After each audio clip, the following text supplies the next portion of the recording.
Hi lovies, welcome back to my channel, Just Missy. I'm Missy.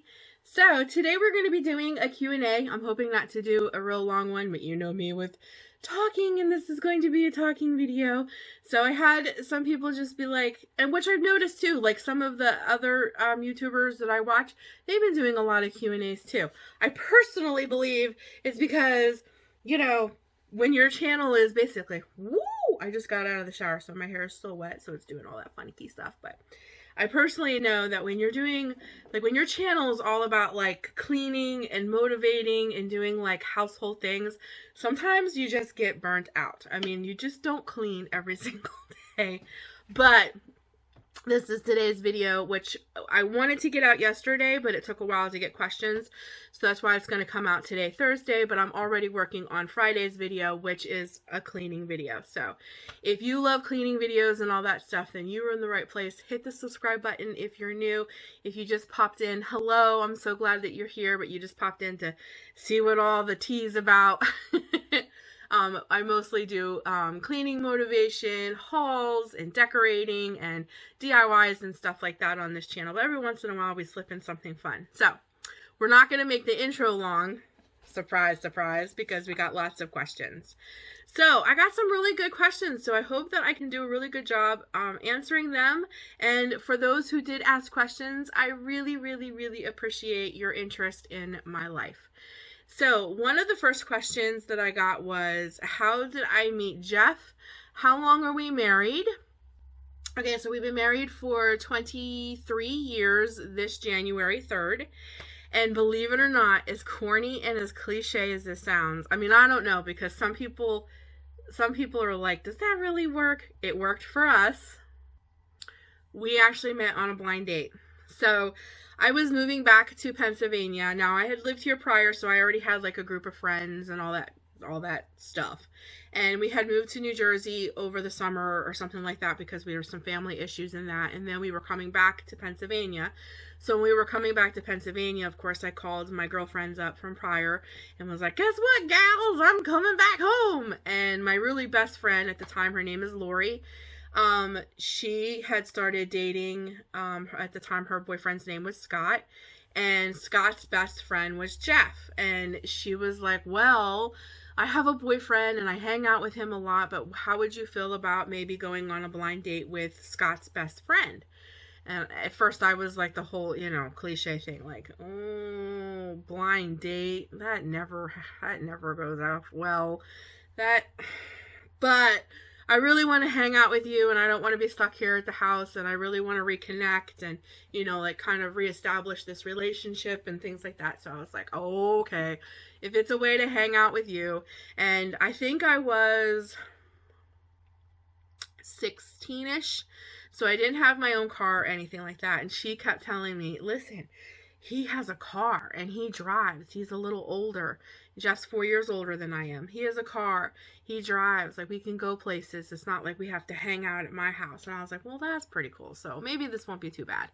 And we met. And for me, I hate to say it, for me, it wasn't instant. It wasn't like an instant attraction, instant, yeah, this is my guy. For him, I sound so conceited when I say this, but for him, I guess it was. It was. So it became like his pursuit from that point on. We had that initial date, and then he kept pursuing me and pursuing me and pursuing me and pursuing me and pursuing me. And, you know, of course I liked him. He was, you know, he's Jeff. He was a genuinely, wow, that's a word, genuinely a nice person, and he was fun to be around, and he did have a car and we could go places. So of course I dated him. I dated him. He wanted more, and just, I don't know, just the more we hung out, the more I got to know him, the more we did things together, the more it just, like, the more he grew on me. And then finally it was just, we were inseparable. So it was kind of one of those things. For me, it was like a slow build up, and for him, it was kind of like instant. But if it wasn't instant, we probably would have never gotten married, because I would have never pursued a relationship with him.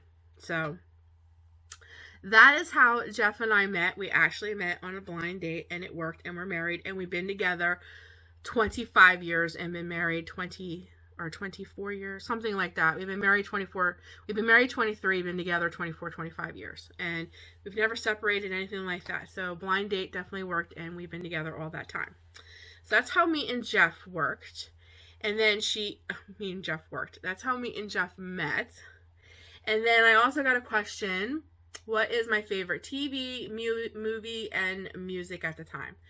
So, I'm not watching a lot of TV and stuff right now. I watch a lot of YouTube.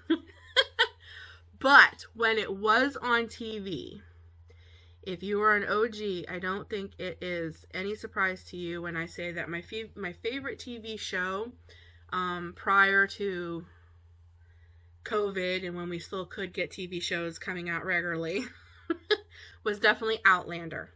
I definitely loved Outlander. But I've watched quite a few things on Netflix. Like, I did enjoy Sweet Magnolias. I enjoyed Firefly Lane.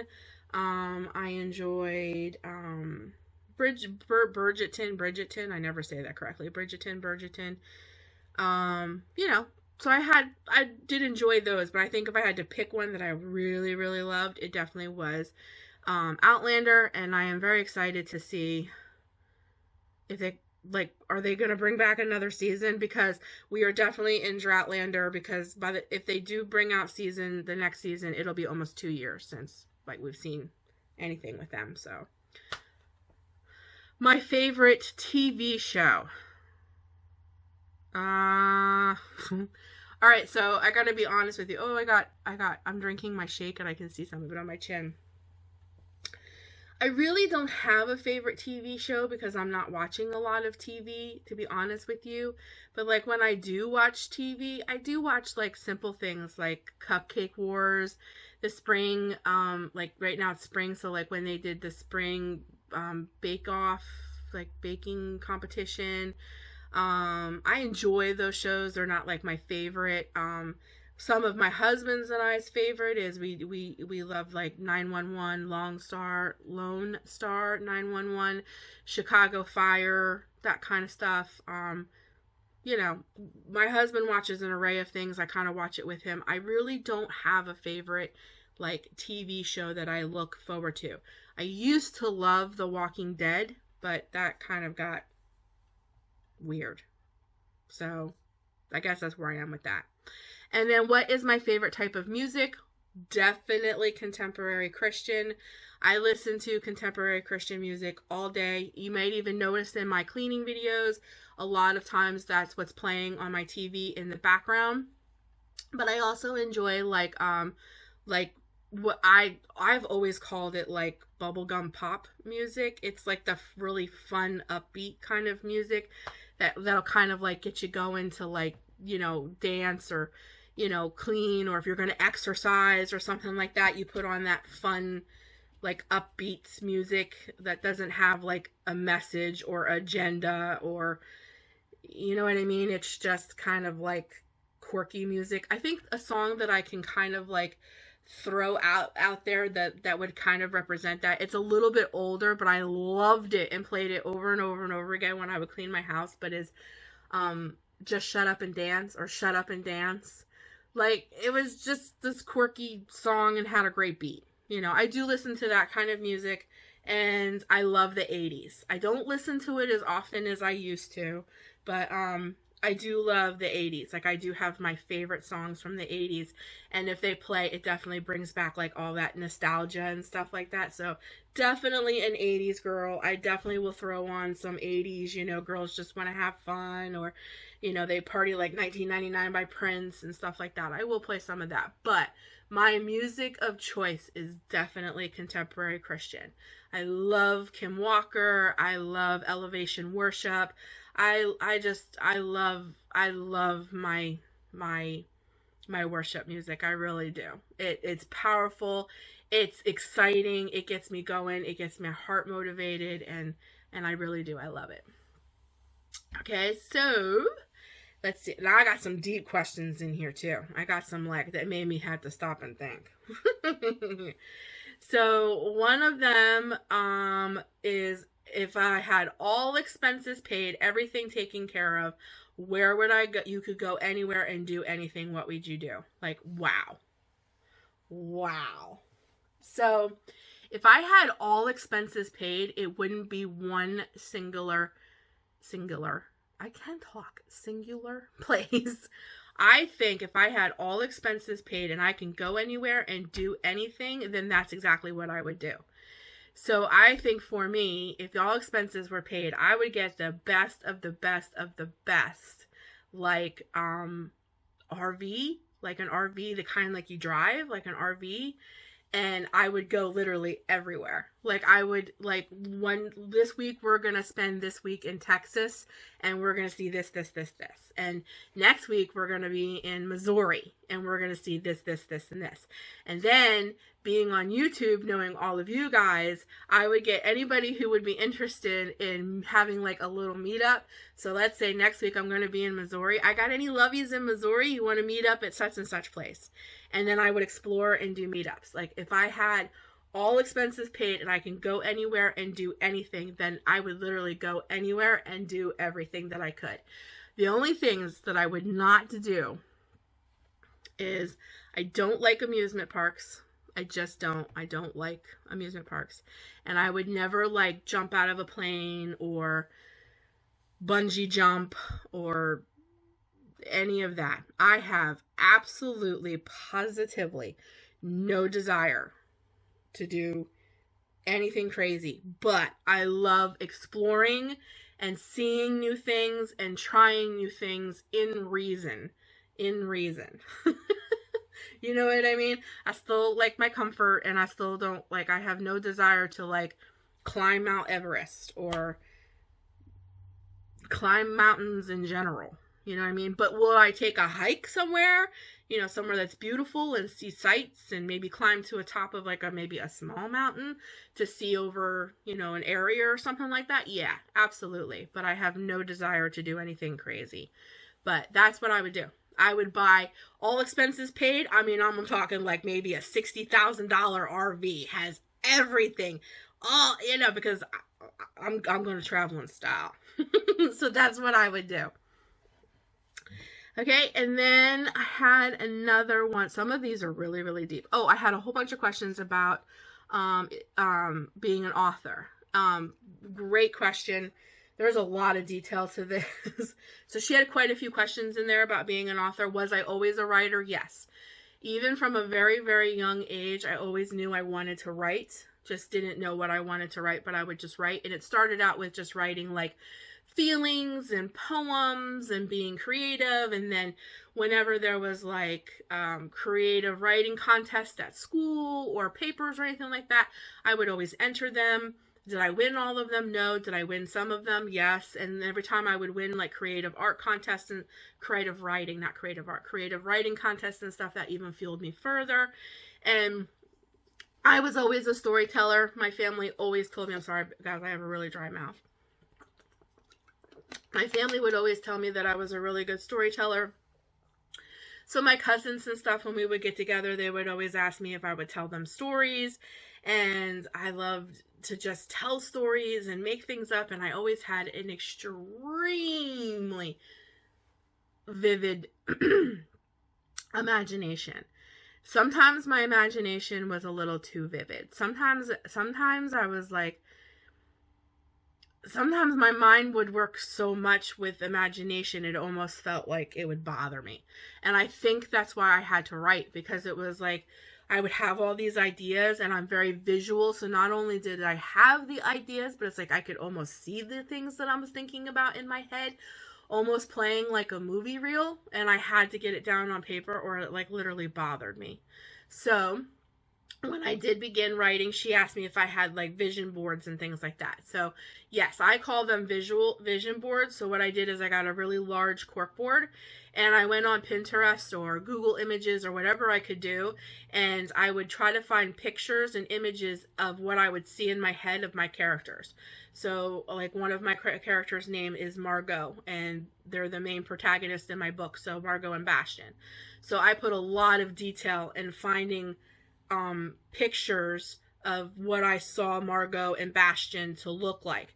And then I would pick that person, and then I would pin them to that board with many different expressions on their face, so that when I was writing, Margot was sad, I could look at that picture and see how her face, how her lips looked, how her eyes would look, if she wrinkled her forehead, or if she, quenched her eyes together, or if she pouted, if she stuck out her lips, very, very detailed into what they would do.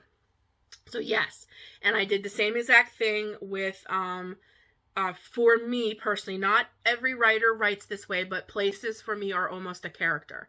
So for my trilogy, New Jersey really became its own character because I am from New Jersey. So a lot of it was personal to me. I wrote a lot of, because for me, the best advice I can give to somebody who's starting out writing is write what you know. Because if you write things that you don't know, it won't be expressed the way that if you write something you know. So I knew New Jersey. I grew up in New Jersey. So I wrote about places in New Jersey. So I made a whole board actually on my Pinterest of all of the places that I mentioned in New Jersey, which one of them was one of my favorite childhood places to go as a kid was called Midway Steakhouse on the Boardwalk. And I remembered what the smells were like, what it looked like, the whole thing. But I also printed a picture of it out and put it on that board so that when I was writing about that, because it was in many parts throughout that whole trilogy, what it looked like, left side looked like this, the right side towards the north, towards the water looked like this. So that stuff is really, really important. And to write what you know. And really, basically, when you write, you just got to write. And only write when you're inspired. I learned that too. Don't, because writing can become a full-time job. And when you become a writer and your books start going and things like that, you feel like you need to be writing every single day. And I had that same drive and pull too. But I learned that when I forced myself to write, my writing was not good. My writing, it looked forced. When I had the creativity and like an idea would come to me when I was sleeping or whatever, that's when I wrote, and I wrote until it was completely out. And then revise. So when you're writing your first draft, just write it. And if it's coming so fast that you're spelling words wrong and you forget you forget those nouns and pronouns and all that stuff, it doesn't matter. Just write it. Write it as quick as it's coming to you so you get it all out, put it all down, and then you revise. Then you go back in, you fix sentences, you add words, But then you have the basis of your story. You got it all out while it was fresh and it was bubbling and burning in you. You got it out, and then you go fix it. Then you send it to your editor to fix all the things that you couldn't get because you're just a writer. And the American language is bonkers. And putting it in a book is even more bonkers. There's so many rules and regulations to that. And stupid things. You'll put THERE there for THIER. Yeah, it just happens. Because you're writing. You're not thinking. You're thinking about getting the story out, not, did I spell that right? So that's my best advice. Just do it. And then follow the steps after. And it'll all come together. And then it's out. It's out. And then if God blesses you with more ideas, then you can start all over again. Because sometimes writing becomes like your mind begins to flood with more and more ideas. And I don't know about you, but I got to get them out on paper or they bother me. So anyways, that's my advice on being an author, and just be proud, because being an author is a lot like being on YouTube. Not everybody's going to like you. Not everybody's going to like your style. Not everybody's going to care for what. You're just not everybody's cup of tea, and that's okay. And if you get a harsh comment or a harsh critic or whatever, don't let that discourage you from being authentic in your writing and who you are, because you will find your tribe. That's why everything for me is about the Lovey tribe, because you're my people. And the people who think I'm ridiculous or think I'm silly or think my books are whatever or this or that, they're not my tribe. And that's okay. That's okay. So you got to get a thick skin and just be okay with it. Okay, so I got another question. What would be my advice to your younger self and then to your future self? Oh man, this is a big one. I'm going to try not to be really, really long on this one. All right, if I could give my younger self advice, I think I would tell myself a couple things. I think one of the biggest things I think I would tell myself is not to use things, which in my case I'm learning was absolutely food, for comfort when you're bored. Like, I don't know, it's almost like if you want to put it in a terms, like an idol. I don't know. It just becomes this thing. It just becomes this thing in your life. So your life is, you have tons of ups and downs and tons of things that go on in your life. And somehow you have to cope with the bad things that happen in your life. And it's no lie. Some people choose alcohol. Some people choose drugs. Some people choose sex, shopping, cutting, picking. There's so many things that people use as coping mechanisms. My coping mechanism was food. And if I could talk to my younger self, I would tell my younger self never to run. Sorry, I got a phone call. I would tell my younger self I would never run to food, to run to Jesus. And not to bottle up how I felt, to go to the person or someone I trust or I loved and tell them how I felt, because bottling up my emotions and how I really felt about whatever was going on in my life was one of the reasons I kept running to food, because I wasn't being expressive and open about how I felt. And I felt like I was never heard and that I wasn't important enough for someone to hear me about how I felt. Just because I had a very abusive father, verbally abusive father. So he would always make me feel like I wasn't even worthy to tell somebody how I felt. And if I could go back to my younger self, I would tell her, you tell everyone, people who are close to you and the person that's doing it to you, exactly how you felt. Do not bottle it up, and do not run to outside sources, food, sex, alcohol, whatever it may be, to comfort yourself. Run to the only person that can, and that is Jesus, and work it through. Don't just sweep it under the rug and go, oh, this is just life, this is just how he is, and wait for the next time to happen. Work it out. Get it out. That would be my advice to my younger self. And to not put so much pressure on myself to perform, to be perfect because people think I should be a certain way. To just allow myself to be who I really am. And then what would you tell your future self? The same exact thing I'm told my younger self. That you need to love yourself, love who you are, because who you are is unique and beautiful, and you are important, and what you have to say and what you are doing is important. And not to run to outside sources for comfort, but to run to Jesus and to talk it out. Tell my husband, my daughter, my son, the clerk behind the register at the grocery store who's treating me horrible because he has fat phobia or his own preconceived notions of what heavy people are like, or whatever the case may be. Tell them how you feel in a reasonable way. I don't mean like blast the clerk. You know what I mean? Or, even if it isn't a verbal, tell them like you don't know this guy from nothing, but you're just picking up vibes that he just doesn't dig you. And, for heavy people, it automatically is, oh, they got fat phobia, or they just think we're gross or disgusting, or whatever the case may be. You can just kill them with kindness. Just be so nice to them. And, and then when you get in the car, you just tell the Lord, Lord, I did all that unto you. I just picked up and I sensed that they weren't digging me. And that's okay. Not everybody's going to like me, and I understand that, Lord, but I just dedicate them to you, and I give them to you, and I just love on them, and I pray for them, and I pray salvation, and I pray they have a blessed day. And before you walk out, tell them verbally, I hope you have a great day. I hope you have a wonderful day. Or I really like your shirt. Or I like the way you have your hair. Whatever. Kill them with kindness. Or if you really, really need to tell them, say something to them, then do it. and not bottle all that up. And that is what I think I would tell my future self. And to really, really, really love the people in your life. Really, really love them. Despite their flaws, despite their little quirks, despite disappointments.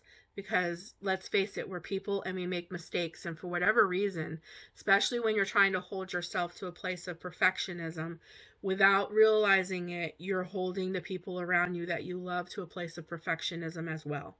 And nobody's perfect. And when you put your family and yourself into a position of you have to be perfect and you have to perform and you have to be this way and you have to be this way, you are constantly going to be disappointed.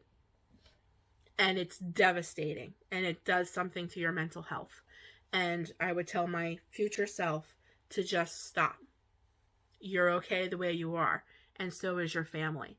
Don't hold them at arm's length because they've disappointed you. They're people. They're not perfect. Hold them with high esteem, protect them, and pull them close to you, not push them away. That's what I would tell my future self. I hope that made sense. Okay, so I'm going to try to make this video like a half an hour. I'm going to try not to make it too long. Let's see, what other one was there? Oh, I just had a simple question, like, I don't know. First of all, she said, I think you're beautiful. Thank you so much. You're so sweet. Thank you. And then she said, just tell us something that you think we don't know about you. And I'm like, wow. Oh no, I share everything. I share everything. So I'm sitting here like, what don't they know? So the only thing I can think of is like silly things like what's my favorite flavor ice cream? It'd be vanilla. You guys know my favorite color is teal. Something that they wouldn't know. Like, what would I tell you guys that would totally and completely shock you if I told you something that you didn't know about me? Though when the sun goes down, I turn into a werewolf. No. No. That is such a hard question for me. Out of all of them, that is the most simplest question.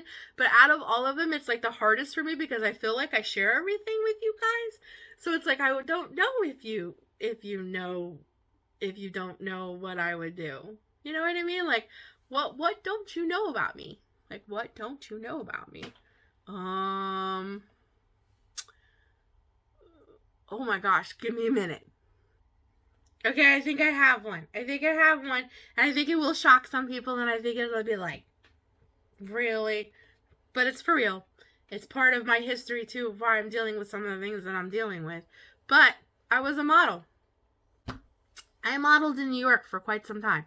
Now, that wasn't recent or anything like that. That's like when I was a kid. And I can't remember her name. I think her name was Kim Fields. Kim Fields, I think is her name. So everybody would know her as Tootie from Facts of Life. Yeah. I modeled with her. I walked a runway with her. I landed a Bubblicious commercial. And I memorized that Bubblicious because we were going to sing. We were going to sing the Bubblicious song in this commercial. And I spent a long time remembering that song, and they put me in the green room to sing, to go over like the commercial to see if you were ready to go out on camera. And the lady, mean old lady with a clipboard, asked me to sing "You Are My Sunshine." I never even heard of that song at that time. And I had spent weeks memorizing the Bubblicious song, and being a kid, maybe 7, 8, somewhere in there, 9, whatever. I cried. I cried like a little baby because I didn't know that song. So I lost my commercial, and then my gigs, like Sears catalog, because that's the kind of stuff I did. Like I would model. You remember when we were all kids, if you're a little older, you would get the Christmas Sears catalog. Well, there had to be kids and all of that with the toys and the clothes and stuff. Well, models did that. So like modeling the clothes for the Sears catalogs, and like even the kids, like even like when you get a Family Dollar brochure and there's kids in there and they have shirts and stuff on, like on the little on the little flyers, those are models. Like, that's the kind of stuff I did, and catwalks and stuff like that. So they called them gigs. I got less and less and less of those because I cried. I was known like as the crybaby because I cried in the green room for my commercial. So modeling didn't last too long, but it's crazy to say, you know, like, because I'm like about the same age as like Candace Cameron Bure and stuff like that, and we were kind of all in that same age group and doing things. Like, I remember them saying things like, you know, I could have been in the running for like Full House and stuff like that if I would have not cried. So that may not be something you guys know about me. I don't talk about it very often. It was like, I was like, what? I was like eons ago, but it did start like this pattern in my life after that about being a failure and stuff like that. So, but we're not going to go there. But that might be not something that you didn't know about me. So, and my mom still has all my modeling stuff to this day, like my headshots and the magazines and all that stuff that I was in and stuff like that. So it's pretty cool to look back on. But that might not be something you guys know about me. And then the last question I'm going to answer real quick, because it is 30 minutes, is how I met Jesus. What a beautiful question. So for me, I was kind of like raised in the church. So it's kind of weird to like how did I meet Jesus? It's like Jesus was always there. It's so weird too, because I just had this conversation with my mom that you know, how I kept saying to her, you know, we're really blessed because especially me, I've known Jesus like forever. What seems like forever.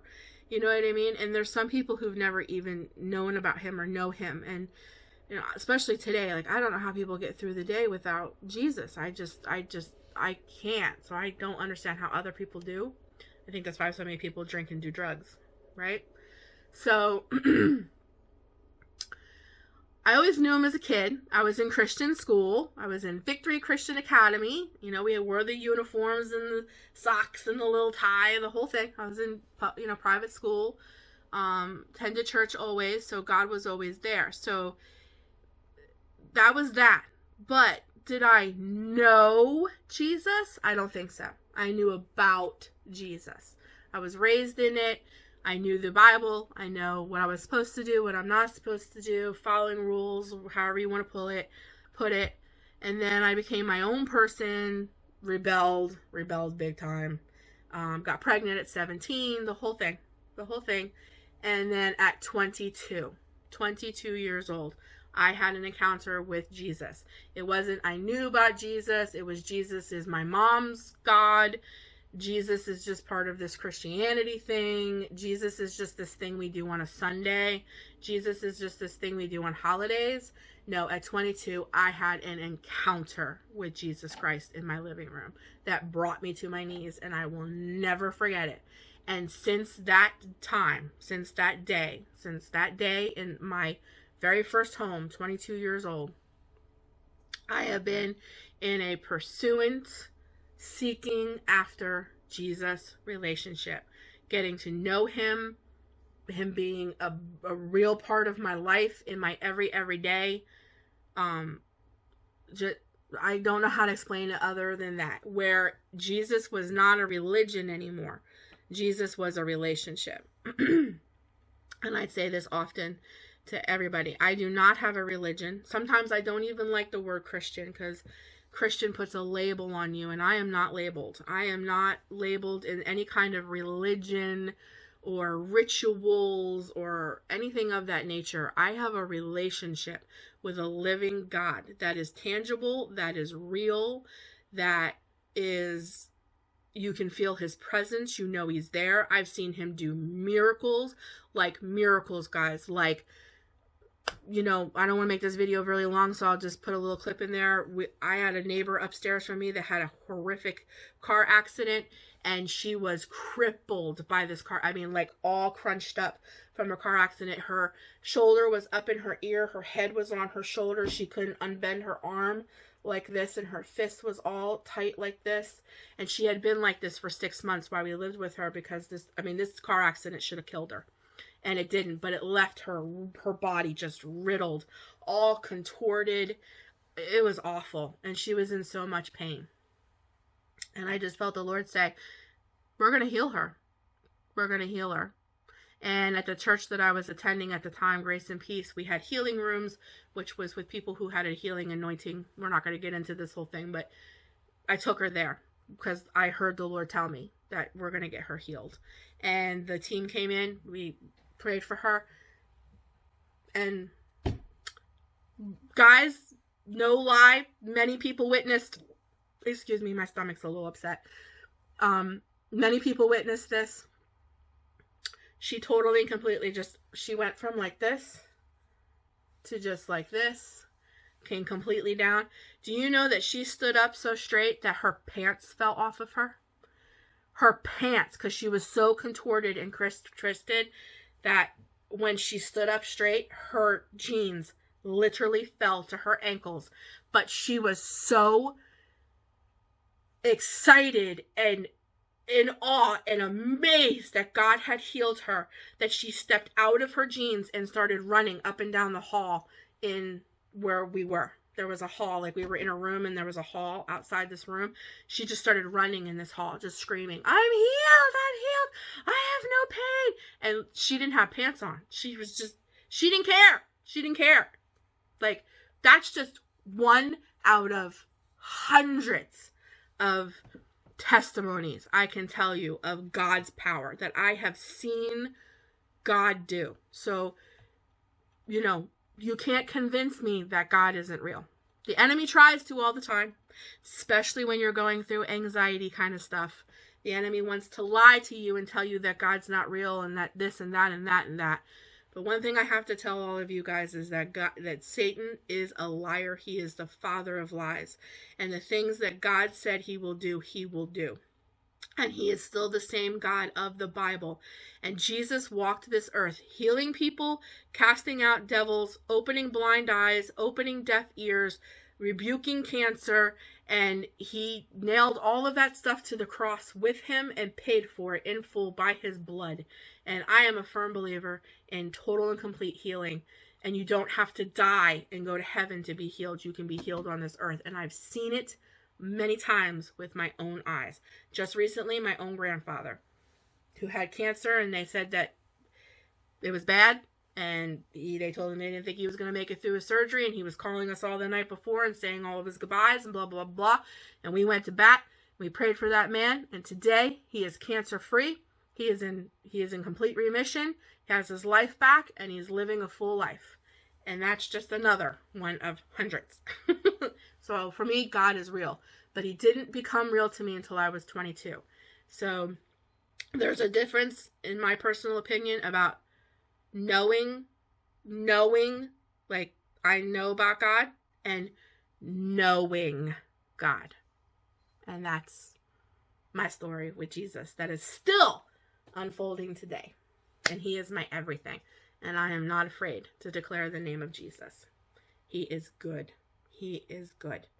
So I'll just put it out there. If there's anybody out there that wants to know more about Jesus, you're on the fence, you're not sure, because let me tell you, there's a lot of stuff out there, especially now, that's always talked about God and this and that, and is he real, and being an atheist, and the whole thing. If you ever want to know more about God, don't ever hesitate to ask me. I am more than open to talk to you about the Lord, because I will shout it from the rooftops. Jesus Christ is Lord. Okay, so that is my Q&A. Now it's 40 minutes. I went a little over, but Jesus is important. So I hope you guys enjoyed this Q&A. I thank you so much. I had more questions. Maybe we'll do them another day. But the video is 40 minutes. I'm a talker. I'm sorry. So maybe we'll do them another day. I enjoy these. I love that you guys are interested in getting to know me more. So I love you all. And as always, take care of yourself. And tomorrow, Friday, I will have a cleaning video out for you guys. So I love you. And like I always say, guys, no matter how much I love you, Jesus, oh my gosh, he loves you so much more. For real. Really, Jesus loves you. And, oh, and by the way, if you don't know Jesus and you're going, yeah, but you don't know what I did and you don't know who I am and you don't know bad things that I've done, it doesn't matter. He'll wash that all away and love you anyways. Just so you know. Just so you know, because I've done really bad things too. And God loves me, and He redeemed me, and I am who I am today because of Him, and He can do the same for you. Okay, guys, I love you. Bye.